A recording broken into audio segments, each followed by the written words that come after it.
Hello friends, आप सभी का चैनल ज्ञान नॉन स्टॉप 40 के में स्वागत है। करीब एक दशक पूर्व तक पेड़ पौधों व घर आंगन में तरह तरह के पक्षियों को चहकते आसानी से देखा जाता था, लेकिन अब ये मात्र किताबों के पन्नों तक ही सिमटकर रह गए हैं। कोई ऐसा नहीं होगा जिसने बचपन में चिड़ियों के घोंसलों को न निहारा हो व इनको देखने में उत्सुकता न दिखाई हो और इन्हें पकड़ने की कोशिश न की हो। बदलते परिवेश में सब कुछ बदल रहा है। अब इन पक्षियों का घर आंगन में सुबह सुबह चहचहाना अब कम हो गया है। इन पक्षियों की सुरीली आवाजें सुनकर ही लोग सुबह सवेरे उठ जाया करते थे। दशक पूर्व तक अनेक प्रकार के पक्षियों की तादाद काफी थी। घर आंगन में चिड़िया, तोते व कोयल इत्यादि अनेक प्रकार के पक्षी चहचहाते थे। अलग अलग प्रकार की बोली के पक्षी लोगों को खूब अच्छे लगते थे, लेकिन समय के साथ पक्षियों की संख्या नाम मात्र की ही रह गई है। ये पक्षी आसमान में उड़ते तो दिखाई देते हैं, लेकिन पहले की तुलना में अब केवल सीमित संख्या में। पक्षियों की मीठी चहचहाने वाली आवाजों को सुनने के लिए अब कान तरस जाते हैं। क्षेत्र में पक्षियों का चहचहाना, भोजन की तलाश में एक घर से दूसरे घर में फुदकते रहना, छत पर सुखाए अनाज से अपना पेट भरना व आंगन में इन पक्षियों की मधुर किलकारियों की गूंज रहती थी। लेकिन अब दूर दूर तक ये पक्षी दिखाई नहीं देते। मोबाइल टावर का रेडिएशन पहले तो महानगरों में पक्षियों के विलुप्ति का कारण बन गया था। अब धीरे धीरे आलम यह है कि छोटे शहरों से भी गोरैया व अन्य पक्षियों की प्रजातियां भी विलुप्त होती जा रही हैं। आज से 10-15 साल पहले तक जिले में मोबाइल टावर इतने भारी तादाद में नहीं थे, जिस कारण कई प्रजातियों की पक्षियां यहां के आसमान में दिखती थीं। लेकिन हाल के दिनों में लगातार बढ़ रहे मोबाइल टावर और उनसे बढ़ रहे रेडिएशन की वजह से बेजुबान जीवों को परेशानियों का सामना करना पड़ रहा है। हालांकि इस भीषण गर्मी में पशु पक्षी भी बाहर कम ही निकलते हैं।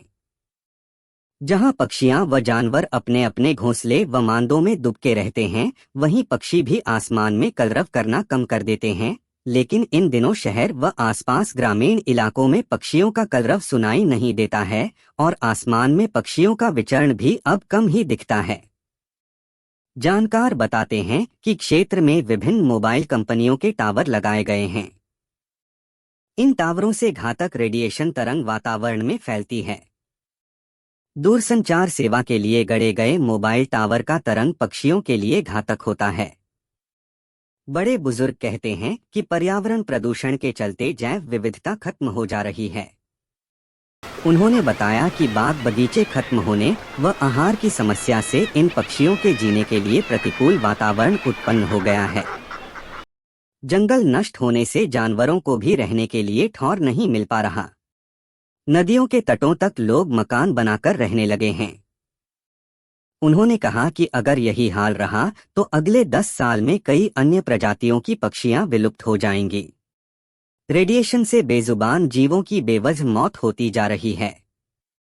टावरों के चुंबकीय तरंग से छोटे छोटे पक्षी विलुप्त होते जा रहे हैं। मालूम हो कि क्षेत्र में मोबाइल टावरों के चुंबकीय तरंग से छोटे छोटे पक्षी विलुप्त होते जा रहे हैं, जिससे कृषि उत्पादन की क्षमता व आम लोगों की मानसिकता पर इसका व्यापक असर पड़ने की आशंका से इनकार नहीं किया जा सकता है। हाल के कुछ वर्षों में चौक चौराहों से लेकर गांव व कस्बों में मोबाइल टावरों का तेजी से विस्तार किया गया है, जिससे कृषि उत्पादन की क्षमता व आम लोगों की मानसिकता पर इसका व्यापक असर पड़ने की आशंका से इनकार नहीं किया जा सकता है। हाल के कुछ वर्षों में हर जगह टावर लगे हैं। लोगों की मानसिक चेतना पर भी पड़ रहा प्रभाव, हो रहे हैं बीमार। जानकारों का कहना है कि ऐसे टावर लगाने में नियम को ताक पर रख दिया गया है। सघन आबादी वाले इलाकों में कम से कम 200 मीटर के फासले पर टावर लगाने का प्रावधान है, लेकिन शेखपुरा सहित पूरे जिले भर के कई गांवों इलाकों में दर्जनों टावर सघन आबादी के बीच में लगाए गए हैं। चिकित्सक का कहना है कि टावर के चुंबकीय तरंग से कौआ, कोयल, गौरैया प्रजाति के पक्षी लुप्त होते जा रहे हैं। 2 दशक पूर्व तक ग्रामीण क्षेत्रों में पेड़ पौधे पर तरह तरह के पक्षियों को चहकते आसानी से देखा जाता था। लेकिन अब इसके दर्शन सिर्फ किताबों के पन्नों तक सिमटकर रह गए हैं। इससे कृषि उत्पादन की क्षमता प्रभावित होने की भी आशंका है। टावर के चुंबकीय तरंग से मनुष्य की मानसिक चेतना पर भी दुष्प्रभाव पड़ रहा है। गिद्ध चील से पर्यावरण को स्वच्छ रखने में थी मदद। गौरतलब है कि पहले आसमान में गिद्ध व चील मंडराते नजर आती थी।